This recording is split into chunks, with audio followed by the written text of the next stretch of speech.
Hi friends, welcome back to another episode of One Piece. നമ്മൾ ഇന്നത്തെ എപ്പിസോഡിൽ നമ്മൾ ബരാറ്റിയ ആർക്ക് ഫുള്ളും നമ്മളെ ഫിനിഷ് ചെയ്യണം. അപ്പോൾ ഈ ബരാറ്റിയ എന്ന് പറയുമ്പം ഒരു ഒരു ഹോട്ടലാണ്, എന്ന് വെച്ചാൽ ഒരു ഷിപ്പാണത്. കടലിൽ നടുക്കായിട്ടുള്ള ഒരു ഫ്ലോട്ടിംഗ് റെസ്റ്റോറൻ്റ് ആണത്. നമ്മൾ ലൂഫിയുടെ പൈലറ്റ് സ്ക്വാഡ് ഇപ്പോൾ പോകുന്നത് ആ ഒരു ബരാറ്റിയയിലോട്ടാണ്. അപ്പോൾ അവിടെ പോയിട്ട് ഫുഡ് അടിക്കാനാണ് അമ്മമാരെ പ്ലാൻ. ഫുഡ് മാത്രമല്ല, അമ്മമാർക്കൊരു ഷെഫിനെയും കൂടെ അവിടെ നിന്ന് പോക്കണം. അതിനുള്ള പ്ലാനിലാണ് അമ്മമാർ പോകുന്നത്. കാരണം എന്ന് വെച്ചാൽ ഇപ്പം നമ്മളെ ലൂഫിയുടെ ക്രൂവിൽ ഇപ്പം മെയിനായിട്ട് വേണ്ടത് ഒരു ഷെഫാണ്. കാരണം അവർക്ക് കുക്കിങ്ങിനൊന്നും അവർക്ക് അങ്ങനെ ഒരു സ്പെഷ്യലായിട്ട് ഒരാളില്ല. അപ്പോൾ അതിനും കൂടെയാണ് അവർ പോകുന്നത്. ഇവരങ്ങോട്ട് പോകുന്ന വഴിയിട്ട് ഒരു മറൈൻ ഷിപ്പ് അവരെ അറ്റാക്ക് ചെയ്യുന്നുണ്ട്. അപ്പോൾ അതിൽ അവരെ അറ്റാക്ക് ചെയ്യണ അവൻ്റെ പേരാണ് ഫുൾ ബോഡി. ഈ മറൈൻസ് വന്നിട്ട് നമ്മളെ ലൂഫിയുടെ ഷിപ്പിൽ ഫയർ ചെയ്യുന്നുണ്ട്. അപ്പം എന്തോ മിസ്റ്റേക്ക് കൊണ്ട് എന്തോ ഈ ക്യാനൻ ബോൾ ഫയർ ചെയ്യുന്ന അത് നേരെ ചെന്ന് നമ്മളെ ബരാറ്റിയുടെ മുകളിലാണ് വീഴുന്നത്. അവിടെ വീണ് അവിടെ ഒരു പൊട്ടിത്തെറിയൊക്കെ നടക്കുന്നുണ്ട്. ഇവിടെ ഇപ്പോൾ ഒരു ക്യാപ്റ്റൻ നമ്മൾ കാണിക്കുന്നുണ്ട്. അവൻ്റെ പേരാണ് സാഞ്ചി. യവൻ ഈ ഒരു ബരാറ്റിയ റെസ്റ്റോറൻറ്റിലെ സൂ ഷെഫാണ്. അപ്പോൾ യവൻ വന്നിട്ട് നേരത്തെ നമ്മൾ കണ്ട ആരാണ് നമ്മളെ ഫുൾ ബോഡി ഈ ഒരു ഹോട്ടലിൽ വരെയാണ് ഫുഡ് അടിക്കാൻ വേണ്ടിയിട്ട്. അവൻ്റെ ഒരു പെണ്ണിനെ കൊണ്ട് വരെയാണ്. അപ്പോൾ അതിനിടയ്ക്ക് വെച്ചിട്ട് ഈ ഫുൾ ബോഡി യവൻ്റെ കൂടെ ഓർഡർ എടുക്കവും അങ്ങനെ പ്രശ്നങ്ങളൊക്കെ ആവുകയാണ്. ഒരു മറൈനാണെങ്കിലും കുറച്ച് അഹങ്കാരം പിടിച്ച ടൈപ്പാണ്. അങ്ങനെ അവിടെ ഇരിക്കുന്ന ആ ഒരു മേശയൊക്കെ അടിച്ച് പൊട്ടിക്കും. അതൊക്കെ കണ്ട് നമ്മളെ സാഞ്ചിക്ക് ദേഷ്യം വരും. നമ്മളെ സാഞ്ചിയുടെ സ്വഭാവം എന്ന് വെച്ചാൽ സാഞ്ചിക്ക് നമ്മളെ ഫുഡ് ആരെങ്കിലും വേസ്റ്റ് ആക്കണ കണ്ടാൽ, ഫുഡിനെ ആരെങ്കിലും ഡിസ്റെസ്പെക്റ്റ് ചെയ്യണ കണ്ടാൽ സാഞ്ചിക്ക് ഇഷ്ടപ്പെടില്ല. ഭയങ്കരമായിട്ട് സാഞ്ചിക്ക് ദേഷ്യമൊക്കെ വരും. അവൻ ഒരു കുക്കായതുകൊണ്ട് തന്നെ അവന് ഫുഡിൻ്റെ വാല്യൂ അവന് നല്ലപോലെ അവനറിയാം. അതുപോലെ തന്നെ അവൻ ഒരു കോഴിയാണ്. അവന് പെണ്ണുങ്ങളെന്ന് പറഞ്ഞാൽ ഭയങ്കര വീക്ക്നെസ്സാണ് അവന്. അങ്ങനെ മറ്റേ ഫുഡ് വേസ്റ്റാക്കാൻ കണ്ടിട്ട് നമ്മളെ സാഞ്ചി അവനെ അടുത്ത് വാങ്ങിക്കിടും. അപ്പോൾ ആ സമയത്താണ് അവിടെ വേറൊരു പൈററ്റ് വരുന്നത്. അവൻ്റെ പേരാണ് ഗീൻ. അവൻ ആ ഒരു റെസ്റ്റോറൻറ്റിലോട്ട് വരുമ്പോൾ തന്നെ അവൻ തോക്കൊക്കെ കാണിച്ച് റെസ്റ്റോറൻറ്റിലുള്ള ഷെഫിനെയൊക്കെ പേടിപ്പിച്ച് വലിയൊരു ടെറർ സിറ്റുവേഷൻ അവിടെ ഉണ്ടാക്കും. അങ്ങനെ നമ്മളൊരു ഷെഫ് വന്നിട്ട് അവനോട് ചോദിക്കും, ഫുഡ് കഴിക്കാൻ എന്താണ് വേണ്ടത്, നിങ്ങളുടെ കയ്യിൽ പൈസയൊക്കെ ഉണ്ടോ എന്നൊക്കെ ചോദിക്കുമ്പം മറ്റവൻ്റെ തോക്ക് ചൂണ്ടിയിട്ട് അവനെ പേടിപ്പിക്കും. അത് കണ്ടതും അവിടെ ചോദിക്കാൻ വന്ന ആ ഒരു ഷെഫ് യവനെ എടുത്തിട്ട് ഇടിച്ച് പഞ്ഞിക്കിടും. അങ്ങനെ എന്തോ ചെയ്യും, യവന് ഫുഡൊന്നുമില്ല, അവനെ പിടിച്ച് വെളിയിൽ കളയാൻ വേണ്ടിയിട്ട് പറയും. യവന് ഭയങ്കരമായിട്ട് വിശകയം ചെയ്യുന്ന, യവന് ഫുഡും വേണം, വല്ലാത്തൊരു ഇതിലാണ്. അങ്ങനെയാണ് നമ്മളെ സാഞ്ചി നോക്കുമ്പം സാഞ്ചി യവന് വേണ്ട ഫുഡ് കുക്ക് ചെയ്തുകൊണ്ട് യവൻ്റെ അടുത്ത് കൊണ്ടുവന്ന് യവന് കൊടുക്കും. അങ്ങനെ അവൻ ആ ഫുഡ് കഴിക്കണം എന്നൊക്കെ പറയുമ്പോൾ നല്ല ഇമോഷണൽ ആയിട്ടുള്ള കുറേ സീൻസാണ് അവിടെ വരുന്നത്. അപ്പം അതൊക്കെ കണ്ടുകൊണ്ട് നമ്മളെ ലൂഫി അതിൻ്റെ അവിടെ തന്നെ ഉണ്ടായിരുന്നു. അവന് ഫുഡ് കൊടുക്കുന്നത്, അവന് മറ്റവൻ താങ്ക്സ് പറയുന്നതും അതൊക്കെ കണ്ട് നമ്മളെ ലൂഫി ഉറപ്പിച്ച് നമ്മളെ ഷിപ്പിലോട്ട് അവൻ മതി. അങ്ങനെ അവൻ ചോദിക്കും, എൻ്റെ ക്രൂവിൽ ഇനി മുതൽ നീയാണ് ഷെഫ്, എൻ്റെ കൂടെ വാ എന്നൊക്കെ പറഞ്ഞിട്ട് സാഞ്ചീനെ ഇട്ടിട്ട് വട്ടാക്കും. അതിനുശേഷം ആ ഫുഡൊക്കെ കഴിച്ച് കഴിഞ്ഞിട്ട് ഗീൻ അവിടെ നിന്ന് അവന്മാരോട് താങ്ക്സ് ഒക്കെ പറഞ്ഞിട്ട് അവിടെ നിന്ന് പോകുന്നുണ്ട്. അപ്പം ഇതിൻ്റെ ഇടയ്ക്ക് വെച്ചിട്ട് നമ്മളെ ലൂഫിക്ക് ഒരു പണി കിട്ടുന്നുണ്ട്. യവന്മാരവിടെ വന്ന ടൈമിൽ ഒരു ക്യാനൻ ബോൾ ഫയറായി അതിൻ്റെ ബോൾ വന്നിട്ട് ഈ ഒരു ബരാറ്റിയുടെ മുകളിൽ വീഴുന്നുണ്ട്. അപ്പോൾ അത് നശിപ്പിച്ച് നമ്മളെ ലൂഫിയാണെന്നും പറഞ്ഞിട്ട് ഈ ഒരു ഹോട്ടലിലെ മുതലാളി വന്നിട്ട് അവൻ്റെ പൈസ ചോദിക്കും. അപ്പോൾ അവൻ്റെ കൊടുക്കാൻ പൈസ ഇല്ലാത്ത കാരണം അവൻ്റെ കൂടെ ഒരു വർഷത്തേക്ക് അടിമയായിട്ട് നിൽക്കാനൊക്കെ പറയും അവിടെ. അങ്ങനെ ലൂഫി അവിടെ വെയിറ്ററായിട്ടൊക്കെ നിൽക്കുമ്പോൾ നമ്മളെ നാമീനെ കാണും. അപ്പോഴേ സാഞ്ചി ഫ്ലാറ്റ്. സാഞ്ചി എന്ന് പറയുമ്പോൾ പെണ്ണുങ്ങൾ ഭയങ്കര വീക്ക്നെസ്സാണ് സാഞ്ചിക്ക്. എവിടെ പെണ്ണുങ്ങളെ കണ്ടാലും അവളമാരെ പിറകെ പോക്കാണ് അവൻ്റെ പണി. അതൊക്കെ നിങ്ങൾക്ക് വഴിയെ കുറേ കാര്യങ്ങളൊക്കെ മനസ്സിലാവും. ഭയങ്കര ഒരു കിടിലൻ ക്യാരക്ടറാണ്. അപ്പോൾ ആ സമയം കൊണ്ട് ഗീന് വന്നിട്ട് അവൻ്റെ ക്യാപ്റ്റൻ്റെ അടുക്ക പോകും. അവൻ്റെ ക്യാപ്റ്റൻ്റെ അടുക്ക പോയിട്ട് അവന് ഇതേപോലെ ഒരു സ്ഥലത്ത് നിന്ന് ഫുഡ് കിട്ടി, നമുക്കവിടെ പോയി ഫുഡ് കഴിക്കാം എന്നൊക്കെ പറയും. അങ്ങനെ എന്തോ ചെയ്യും, അവൻ്റെ ക്യാപ്റ്റൻ്റെ പേരാണ് ക്രീഗ്. ഈ ക്രീഗ് എന്ന് പറയുമ്പോൾ ഈസ്റ്റ് ബ്ലൂവിൽ തന്നെ ഭയങ്കര ടെററായിട്ടുള്ള ഒരു പൈററ്റാണ് അവൻ. അവനെ കാണുമ്പോൾ എല്ലാവർക്കും ഭയങ്കര പേടിയൊക്കെയാണ്. അവൻ്റെ പേര് കേട്ടാലേ ആളുകൾ അവിടെ കിടന്ന് മറിക്കും. അങ്ങനത്തെ ഒരു ടീമാണ് അവൻ. അപ്പോൾ യവനെന്ന് വെച്ചാൽ നമ്മളെ ഗ്രാൻഡ് ലൈനിൽ പോയിട്ട് അവിടെ നിന്ന് പണിയും കിട്ടി അല്ലെങ്കിൽ തിരിച്ചു വന്ന ടീമാണ് അവൻ. ഇപ്പോൾ അവനെ തിന്നാനും കുടിക്കാനും ഒന്നുമില്ലാതെ അവസാനം ആ ഒരു ഗീൻ അവനെ വിളിച്ചുകൊണ്ട് ഈ ഒരു ഹോട്ടലിൽ വരും. അപ്പോൾ എന്തോ ചെയ്യും, യവൻ വന്നിട്ട് നമ്മളെ ഹോട്ടലിൽ എല്ലാവരോടും ബെഗ് ചെയ്യും, അവൻ എന്തെങ്കിലും കഴിക്കാൻ കൊടുക്കണം, ഞാനൊരു പ്രശ്നം ഉണ്ടാക്കാതെ ഇവിടെ പൊയ്ക്കോളാം എന്നൊക്കെ അവൻ പറയും. അപ്പോൾ അതൊക്കെ കേട്ടിട്ട് സാഞ്ചിക്ക് പാവം തോന്നി. സാഞ്ചി ഫുഡല്ല ചോദിക്കുന്നത്. സാഞ്ചി ആര് ഫുഡ് ചോദിച്ചാലും സാഞ്ചി ഉണ്ടാക്കി കൊടുക്കും. അങ്ങനെ സാഞ്ചി നേരെ അവനെ കൊണ്ടുവന്ന് ഫുഡൊക്കെ ഉണ്ടാക്കി കൊടുത്തിട്ട് അവൻ കഴിച്ച് കഴിഞ്ഞതിന് ശേഷം അവൻ്റെ സ്വഭാവം മാറും. യവൻ സാഞ്ചിനെ പിടിച്ച് തറയടിച്ചിട്ട് യമ്മനോട് പറയും, എനിക്ക് ഇത്രയും ഫുഡ് പോരാ, എനിക്ക് എൻ്റെ ടീമിന് മൊത്തത്തിൽ എനിക്ക് ഫുഡ് ഉണ്ടാക്കി തരണം, അല്ലെങ്കിൽ നിങ്ങളെല്ലാത്തിനെയും ഞാൻ കൊന്നു കളയും. അങ്ങനെയൊക്കെ അവൻ പറഞ്ഞിട്ട് അവന്മാരെ അറ്റാക്ക് ചെയ്യും. അപ്പോൾ നമ്മളെ സാഞ്ചി എന്ന് പറയും, സാഞ്ചി ഓക്കെ ശരി ഞാൻ ഉണ്ടാക്കി തരാമെന്ന് പറഞ്ഞിട്ട് അവൻ നേരെ ഇവന്മാർക്ക് ഫുഡ് ഉണ്ടാക്കാൻ വേണ്ടിയിട്ട് അവിടെ നിന്ന് എണീച്ച് പോകും. സാഞ്ചി ക്രീഗിന് ഫുഡ് കൊടുത്തത് ഇഷ്ടപ്പെടാതിരിക്കുകയായിരുന്നു അവിടെയുള്ള ബാക്കി നമ്മളെ ഷെഫുമാരെല്ലാം കൂടെ. അപ്പോൾ ഇതും കൂടെ കേട്ടപ്പോൾ യവന്മാരെ കലിയെല്ലാം കൂടെ വന്നിട്ട് യവന്മാർ വന്ന് യവൻ്റെ നമ്മളെ സാഞ്ചിയുടെ പറയും, നീ ഒരു തേങ്ങ ചേട്ടൻ നീ അവിടെ നിന്ന് അവന്മാർക്ക് ഫുഡും ഇല്ല ഒന്നുമില്ലെന്ന്. അപ്പം മറ്റേ നമ്മളെ ക്രീഗിനാണെങ്കിൽ അതും കൂടെ കേട്ടപ്പോൾ ദേഷ്യം വരും. അതിനിടയ്ക്ക് നോക്കുമ്പോൾ അവിടെ ആ ഒരു റെസ്റ്റോറൻറ്റ് ഓണറല്ല അവിടുത്തെ മെയിൻ ഷെഫ് വന്നിട്ട് അവന്മാർക്ക് വേണ്ട ഫുഡ് അവിടെ കൊണ്ടുവന്ന് ഇട്ട് കൊടുക്കും. അങ്ങനെ ഈ ഒരു ഗെയിം കഥ പറയും. അവന്മാർ ഗ്രാൻഡ് ലൈനിൽ പോയിട്ട് എങ്ങനെയാണ് അവന്മാർ ഇത്രയും വലിയ ഈ ഒരു ടീം ഇങ്ങനെ ആയതെന്നൊക്കെ ചോദിക്കും. അപ്പോൾ അവന്മാർ പറയും, ഒരൊറ്റ മനുഷ്യൻ വന്നിട്ടാണ് നമ്മളെ ഷിപ്പുകളെല്ലാം നശിപ്പിച്ച് കളഞ്ഞതെന്നൊക്കെ പറയും. ആ ഒരാളുടെ പേരാണ് മീഹോക്ക് എന്നാണ് അവൻ്റെ പേര്. ഇപ്പോൾ ഗ്രേറ്റസ്റ്റ് സോഴ്സ്മാനായിട്ട് അറിയപ്പെടുന്നത് തന്നെ നമ്മൾ ഈ ഒരു മീഹോക്കിനെയാണ്. യവനെ തേടിയാണ് നമ്മൾ സോറോയിൽ നടക്കുന്നത്. സോറോയ്ക്ക് യവനെ ബീറ്റ് ചെയ്ത് ഗ്രേറ്റസ്റ്റ് സോഴ്സ്മാൻ ആവണം എന്ന ഒരു ലക്ഷ്യത്തിലാണ് സോറോയി ഇറങ്ങി തിരിച്ചത്. ഇവിടെ ഈ മീഹോക്കിൻ്റെ പേര് പറയുമ്പോൾ തന്നെ ഇവിടെ എല്ലാ എണ്ണം പേടിച്ച് കാലിൽ മുട്ടുപിടിച്ച് നിൽക്കുന്ന സമയത്താണ് അവിടെ ഗ്രാൻഡ് ലൈൻ്റെ റിസ്ക് ഒക്കെ പറയുന്ന സമയത്ത് ലൂഫിക്കാണെങ്കിൽ ഉള്ള എക്സൈറ്റ്മെൻറ്റാണ്, യവൻ എങ്ങനെയും അവിടെ പോയാൽ മതി എന്നാണ്. ആ സമയത്ത് നോക്കുമ്പോൾ അവിടെ ഒരു മെഴുകുതിരിയൊക്കെ കത്തിച്ചിട്ട് ഒരാൾ വരുന്നുണ്ട്. അപ്പോൾ ഇയാൾ വേറെ ആരുമല്ല, നമ്മൾ ഈ പറഞ്ഞ ക്യാരക്ടറാണ്. ഇതാണ് മീഹോക്ക്. നമ്മളെ മീഹോക്ക് മറ്റന്മാരെ ചേസ് ചെയ്താണ് അവൻ ഇതുവരെ എത്തിയത്. അവൻ നോക്കുമ്പം യവന്മാർ നമ്മളെ ബരാറ്റി അറ്റാക്ക് ചെയ്യാൻ പോകും. അപ്പോൾ അവൻ്റെ ആ വാളെടുത്തിട്ട് 3 വീശൊക്കെ ഉള്ളൂ. ആ പോട്ട് പിന്നെ ആയിപ്പോവും. ആ ഒരു ലെവലിൽ പവർഫുള്ളാണ് നമ്മളെ മീഹോക്ക്. അതൊക്കെ കണ്ട് എല്ലാം ഞെട്ടി പണ്ടാരം നിൽക്കുന്ന സമയത്ത് നമ്മളെ ലൂഫിക്കൊക്കെ വേറൊരു പണിയും കൂടെ കിട്ടുന്നുണ്ട്. നമ്മളെ നാമി എന്തോന്നിയും നമ്മളെ നാമി അവന്മാരെ ഷിപ്പ് എടുത്തിട്ട് അവിടെ നിന്ന് മുങ്ങും. അവിടെ നിന്ന് അവൾ യവന്മാരെ ഷിപ്പ് ഓടിച്ചുകൊണ്ട് പോകും. അങ്ങനെ അതിൻ്റെ ഒരു ഷോക്കിൽ അവന്മാർ നിൽക്കുകയാണ്. നാമിയും പോയി, മീഹോക്കും വന്നു. സോറയ്ക്കാണെങ്കിൽ ഫുള്ള് പേടിയും ഒരു എക്സൈറ്റ്മെൻറ്റും. കാരണം ഫസ്റ്റ് ടൈം മീഹോക്കിനെ കാണുകയാണ്, അവൻ നേരിട്ട് കണ്ടിട്ടില്ല. അപ്പോൾ അതിൻ്റെ എൻട്രിയൊക്കെ പക്ക മാസ് സീനാണ് അവിടെയൊക്കെ. അപ്പോൾ ഇതിൻ്റെ ഇടയ്ക്ക് വന്നിട്ട് നമ്മളെ ഈ ഒരു മറ്റേ ലവൻ്റെ പൈറേറ്റ്സ് വന്നിട്ട് നമ്മളെ മീഹോക്കിനെ അറ്റാക്ക് ചെയ്യാൻ വരും. അപ്പം അവന്മാർ തോക്കെടുത്തിട്ട് വെടി വയ്ക്കും. ആ ബുള്ളറ്റൊക്കെ വന്നിട്ട് ആ ഒരു സോഡ് കൊണ്ട് തന്നെ ആ ഒരു ബുള്ളറ്റിൻ്റെ ഡയറക്ഷനൊക്കെ മാറ്റി കൂളായിട്ട് ഡയറക്ഷൻ മാറ്റിയൊക്കെ വിടും. അതൊക്കെ കണ്ട് യവന്മാരൊക്കെ കിളിയും പറഞ്ഞ് അവിടെ നിൽക്കും. അപ്പോൾ ആ സമയത്ത് നമ്മൾ സോറോ വന്നിട്ട് അവനെ ചലഞ്ച് ചെയ്യും. ഞാൻ എത്ര നാളത്തെ വെയിറ്റിംഗ് നിനക്ക് വേണ്ടിയായിരുന്നു, എന്നെ ഒരു റൈവലായിട്ട് നീ കാണണം, എൻ്റെ കൂടെ ഒന്ന് ഫൈറ്റ് ചെയ്യണം എന്നൊക്കെ പറഞ്ഞിട്ട് അവൻ്റെ കൂടെ ഫൈറ്റ് ചെയ്യാൻ വേണ്ടിയിട്ട് അവനെ പ്രകോപിപ്പിക്കും. അതൊക്കെ കണ്ടിട്ട് ഓക്കെ എന്ന് പറഞ്ഞിട്ട് അവൻ്റെ കയ്യിൽ നിന്ന് ഒരു ചെറിയൊരു കത്തി കൊണ്ട് അവൻ്റെ കൂടെ ഫൈറ്റ് ചെയ്യാൻ വരും. സോറോ 3 sword സ്റ്റൈലിൽ ഫൈറ്റ് ചെയ്യുമ്പം ആ ഒരു ചെറിയ കത്തി വെച്ചിട്ട് അവൻ്റെ 3 സോഡ് ഒരേ സമയം ബ്ലോക്ക് ചെയ്യും. അവിടെ നമ്മളെ പയ്യൻ മാസമായിട്ടൊക്കെ എന്നാണ് ഫൈറ്റ് ചെയ്യുന്നത്. കാരണം സോറോയ്ക്ക് ഒന്നും ചെയ്യാൻ പറ്റില്ല. സോറോ 3 സോഡ് വെച്ചിട്ട് അവിടെ കിടന്ന് ഉള്ള മുക്കൊക്കെ വേണം. സോറോ തലയും കുത്തി നിന്നിട്ട് പോലും സോറോയ്ക്ക് അവൻ്റെ മുമ്പ് ഒന്നും ചെയ്യാൻ പറ്റുന്നില്ല. അപ്പം യവൻ ചെറിയൊരു പിള്ളേരെ കളി പോലെയാണ് ഇത് കാണുന്നത്. കാരണം സോറോ എന്ന് അവൻ്റെ മുന്നിൽ ഒന്നുമല്ല എന്നൊരു ഇതിലാണ്. അവൻ്റെ സോഡ് പോലും അവൻ എടുത്തിട്ടില്ല ഇതുവരെ. ചെറിയൊരു കത്തി വെച്ചിട്ട് അവൻ അറ്റാക്ക് ചെയ്യുന്നത്. ആ സമയം നമ്മളെ സോറോയ്ക്ക് നമ്മളെ ക്വീനൊക്കെ ഓർമ്മ വരും.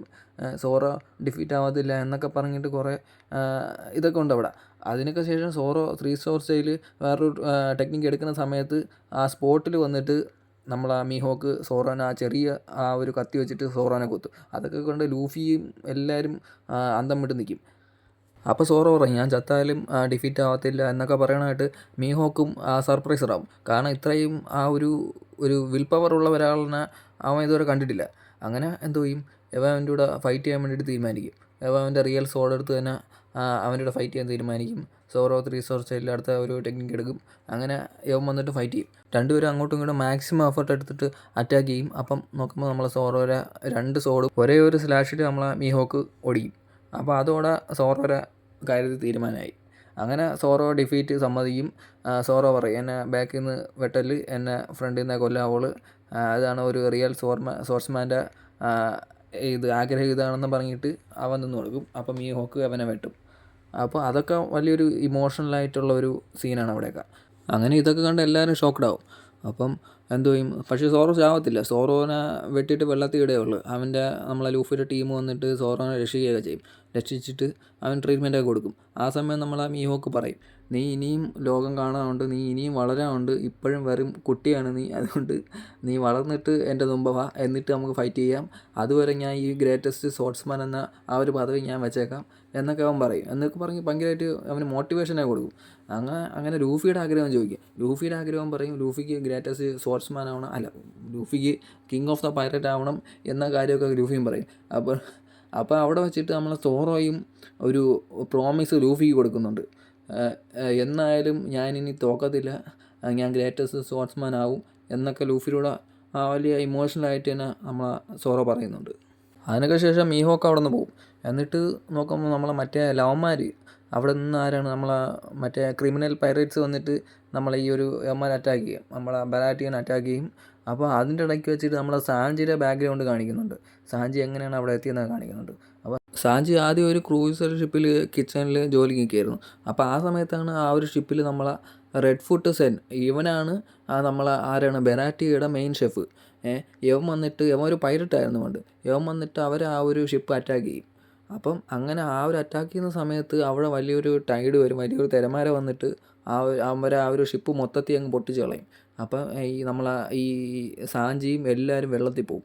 അവൻ രക്ഷിക്കാൻ വേണ്ടി ഈ ഒരു റെഡ് ഫുട്ട് യവൻ വന്നിട്ട് താഴോട്ട് ചാടും. അപ്പോൾ അവൻ്റെ കാല് കുരുങ്ങും. അങ്ങനെ അവൻ്റെ കാലൊക്കെ മുറിച്ച് കളഞ്ഞിട്ടാണ് യവൻ പോയിട്ട് നമ്മളെ സാഞ്ചിനെ രക്ഷിച്ച ഒരു ചെറിയൊരു കുട്ടി ഐലാൻഡിൽ പോയിരിക്കും. എന്നിട്ട് ഫുഡാണെന്നും പറഞ്ഞിട്ട് 2 തുണിക്കെട്ടെടുത്ത് അവിടെ വയ്ക്കും. എന്നിട്ട് അതിൽ ചെറുത് നോക്കിയിട്ട് നമ്മളെ സാഞ്ചിക്ക് അവൻ കൊടുക്കും. എന്നിട്ട് വലുത് അവൻ്റെ തന്നെ വെച്ചേക്കും. എന്നിട്ട് സാഞ്ചിയുടെ അപ്പുറത്തെ സൈഡിൽ പോയിരുന്നിട്ട് അവിടെ നിന്ന് ഷിപ്പ് വരുന്നതെന്ന് നോക്കാൻ പറയും. അവൻ ഇപ്പുറത്തെ സൈഡിൽ ഇരിക്കുകയെന്ന് പറയും.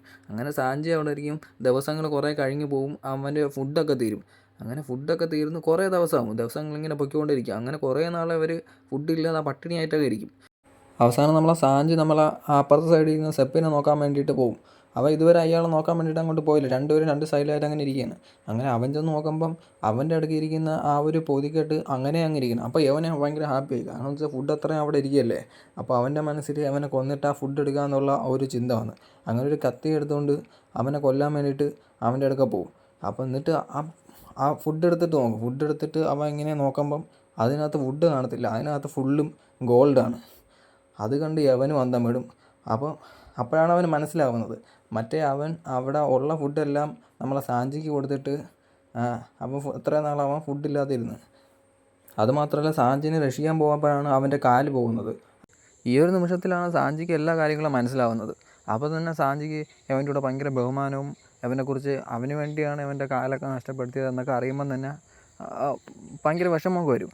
ഈ ഒരു ആർക്കിൽ എന്ന് പറയുമ്പോൾ നമുക്ക് ഫുഡിൻ്റെയൊക്കെ വില കറക്റ്റ് മനസ്സിലാക്കി തരുന്ന ഒരു ഭാഗമാണ് ഇതൊക്കെ.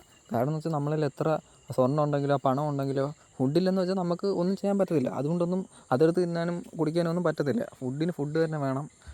ഫുഡിനെ റെസ്പെക്റ്റ് ചെയ്യാൻ പഠിപ്പിക്കുന്ന കുറച്ച് ഭാഗങ്ങളാണ് ഇവിടെയൊക്കെ. അതുകൊണ്ട് തന്നെ സാഞ്ചിക്ക് ആരെങ്കിലുമൊക്കെ ഫുഡ് വേസ്റ്റാക്കണതൊക്കെ കണ്ട നല്ല രീതിക്ക് തന്നെ അവന് ദേഷ്യം വരും. അങ്ങനെ അതിന് ശേഷമാണ് യവനും ഈ അമ്മമാർ രണ്ടുപേരും കൂടെ ഒരു ബരാറ്റി എന്ന് പറയുന്ന ആ ഹോട്ടലിൽ സ്റ്റാർട്ട് ചെയ്യുന്നതും ബാക്കി കഥകൾ ഇവിടെ നടക്കുന്നതും. നമ്മൾ പാസ്റ്റൊക്കെ കണ്ടതിന് ശേഷം ഇപ്പം ഇവിടെ ഫൈറ്റോട് വരുമ്പോൾ തന്നെ ഇവന്മാർ നല്ല രീതിയിൽ ഇവിടെ ഫൈറ്റ് ചെയ്യുന്നുണ്ട്. ഇതിൻ്റെയൊക്കെ ഇടയിൽ കൂടെ മറ്റേ ഗീൻ വന്നിട്ട് ആരെയാണ് നമ്മളെ സെപ്പിൻ്റെ തലയിൽ തോക്കൊക്കെ വെച്ചിട്ട് നമ്മളെ സാഞ്ചിനെ ബ്ലാക്ക് മെയിലൊക്കെ ചെയ്തിട്ട് അവന് കുറേ അടിയൊക്കെ വാങ്ങിച്ചു കൊടുക്കുന്നുണ്ട്. പക്ഷേ കുറച്ച് കഴിഞ്ഞപ്പോൾ ഇതൊന്നും കണ്ടുകൊണ്ടിരിക്കാതെ വയ്യാതെ നമ്മളെ ഗീൻ അവൻ്റെ സ്വന്തം ടീമിനെ തന്നെ അവൻ അറ്റാക്ക് ചെയ്യുന്നുണ്ട്. കാരണം നമ്മളെ സാഞ്ചിയാണ് അവന് വിശന്ന് വരങ്ങി നടന്നപ്പോൾ ഫുഡൊക്കെ കൊടുത്ത് അവനെ ഹെൽപ്പ് ചെയ്തത്. അതിൻ്റെയൊക്കെ ഒരു നന്ദിയും കാണിക്കുന്ന പോലെയാണ് ഇവൻ തിരിച്ച് അവനെ പ്രൊട്ടക്റ്റ് ചെയ്യുന്നത്. ഇതൊക്കെ കണ്ടിട്ട് അവന്മാരെ ക്യാപ്റ്റൻ വന്നിട്ട് പറയും, നീ എന്തോടെ കാണിക്കണം, നീ നമ്മളെ ടീമിനെ തന്നെ നീ ബെറ്റർ ചെയ്യണം, നീ ഒരു ചതിയനാണ് എന്നൊക്കെ പറയുന്ന കേട്ടിട്ട് ആരാണ് നമ്മളെ ഗീൻ വന്നിട്ട് വീണ്ടും സാഞ്ചിയോടെ ഫൈറ്റ് ചെയ്യും. ആ ഫൈറ്റിലും ഇവൻ അവസാനം വരെ ഫൈറ്റ് ചെയ്ത് നിൽക്കുമെങ്കിലും അവസാനമൊക്കെ ആകുമ്പം സാഞ്ചിനെ കൊല്ലാൻ പറയുമ്പോൾ അവനെ കൊണ്ട് സാഞ്ചിനെ കൊല്ലാനൊന്നും പറ്റത്തില്ല. സാഞ്ചിനെ കൊല്ലാൻ പറ്റാതെ എന്നെ കൊണ്ട് പറ്റത്തില്ല എന്ന് പറഞ്ഞ് ആ ഒരു നിമിഷം നിൽക്കും. അപ്പോൾ അവൻ്റെ ആ ഒരു ക്യാപ്റ്റൻ അവൻ എന്തോന്നി ഇവൻ വന്നിട്ട് നമ്മളെ ബരാറ്റിയ ഹോട്ടലിൻ്റെ മുകളിലോട്ട് ഒരു പോയിസൺ ഗ്രനേഡ് വന്നിട്ട് ഫയർ ചെയ്യും. ആ ഒരു ഫയറിൽ രക്ഷപ്പെടാൻ വേണ്ടിയിട്ട് അവന്മാരെ കുറേ മാസ്ക് ഒക്കെ ഉണ്ട്. അവന്മാരുടെ ടീമിന് എല്ലാം പ്രിപ്പയർഡ് ആയിട്ടാണ് വന്നേക്കുന്നത്. അവന്മാരുടെ ടീമെല്ലാം മാസ്ക് എടുത്ത് വെക്കുകയും ചെയ്യും. നമ്മളെ സാഞ്ചിക്കും ലൂഫിക്കും മാത്രം ഈ സാധനം കിട്ടത്തില്ല. അപ്പോൾ എന്തോ ചെയ്യും, ഈ ലൂഫിയുടെ കൈ സ്ട്രെച്ച് ആവത്തില്ല. അപ്പോൾ അവന്മാരുടെ ടീമിൽ നിന്ന് തന്നെ 2 പേരെ മാസ്ക് എടുത്തിട്ട് സാഞ്ചിക്ക് കൊടുക്കും, ആരൊക്കെയാണ് മറ്റേ നമ്മളെ ഗീനിനും കൊടുക്കും. അപ്പം ലൂഫിക്ക് പിന്നെ കിട്ടത്തില്ല. അവസാനം ഗീൻ അവൻ്റെ മാസ്ക് എടുത്ത് നമ്മളെ ലൂഫിക്ക് കൊടുക്കും. എന്നിട്ട് അവന്മാർ മാസ്ക് ആ ഒരു പോയിസൻ്റെ എഫക്റ്റൊക്കെ പോയിട്ട് അവന്മാർ നോക്കുന്ന സമയത്ത് ഗീനിൻ്റെ മാസ്ക് എടുത്താണ് അവന് കൊടുത്തത്. അത് അവന്മാരാരും കാണില്ല. അപ്പം ഗീൻ ആ ഒരു പോയിസണിൽ പെട്ടിട്ട് അവൻ പോയിസൺ അടിച്ച് അവൻ ചാവറായി അവിടെ കിടക്കും. അതിനുശേഷം ഇവിടെ നടക്കുന്നത് നമ്മളെ ലൂഫിയും ആ ഒരു വില്ലനുമായിട്ടുള്ള ആ വില്ലൻ അവന്മാരെ ക്യാപ്റ്റൻ അവനുമായിട്ടുള്ള ഭയങ്കര നല്ല ഹെവി ഒരു ഫൈറ്റാണ് ഇവിടെ നടക്കുന്നത്. അപ്പോൾ ലൂഫിക്ക് കുറേ പരിക്കൊക്കെ പറ്റുകയൊക്കെ ചെയ്യും. ലൂഫി നല്ല ഹെവി ആയിട്ട് തന്നെ അവൻ്റെ കൂടെ നിന്നിട്ട് ഫൈറ്റ് ചെയ്യും. ലൂഫിയുടെ ഒരു ക്യാരക്ടർ എന്ന് പറയുമ്പോൾ എന്ത് വന്നാലും തോക്കൂല, അങ്ങനെ ഒരു മെൻറ്റാലിറ്റി ഉള്ള ഒരാളാണ്. അപ്പോൾ എത്രയൊക്കെ അവനെ എടുത്തിട്ടിടിച്ചാലും അവൻ്റെ ഓപ്പോസിറ്റ് വന്ന് നിൽക്കുന്ന എത്രയൊക്കെ വലിയ എതിരാളിയാണെങ്കിലും അവൻ അവിടെ നിന്ന് അവൻ പ്രാക്ടീസ് ചെയ്തിട്ട് അവന്മാരെ ഇടിച്ച് തോപ്പിക്കും. ആ ഒരു ടൈപ്പ് മെൻറ്റാലിറ്റിയാണ് ലൂഫിയുടെ മനസ്സിൽ. ലൂഫിനെ കൊണ്ട് പറ്റാത്തതായിട്ടൊന്നുമില്ല, അങ്ങനെ ഒരു മെൻറ്റാലിറ്റി ഉള്ള ഒരാളാണ്. കഥ കുറച്ചുകൂടെയൊക്കെ അങ്ങോട്ട് പോകുമ്പോൾ ഇയാൾ ഹെവി ആയിട്ട് അങ്ങ് മാറും. അപ്പോൾ നമുക്ക് ഓരോ ഫൈറ്റൊക്കെ കഴിയുമ്പോൾ നമുക്ക് രോമാഞ്ചിഫിക്കേഷനാണ്, പിന്നെ വേറെ ലെവലാണ് ആൾ. അപ്പോൾ ഇവിടെ എന്ന് വെച്ചാൽ ഇവിടെ അവൻ്റെ ആരെയാണ് നമ്മളെ മറ്റേ വില്ലൻ്റെ ആർമർ ഷീൽഡൊക്കെ ഇടിച്ച് പൊട്ടിച്ച് പിന്നെ അവൻ കൈ കൊണ്ടാണ് ഫൈറ്റ് ചെയ്യണം. വാളെടുത്ത് വെച്ച് ഫൈറ്റ് ചെയ്യാൻ പറഞ്ഞാലും അവൻ കൈ കൊണ്ട് ഇടിച്ച് പൊട്ടിക്കുക ചെയ്യുള്ളൂ.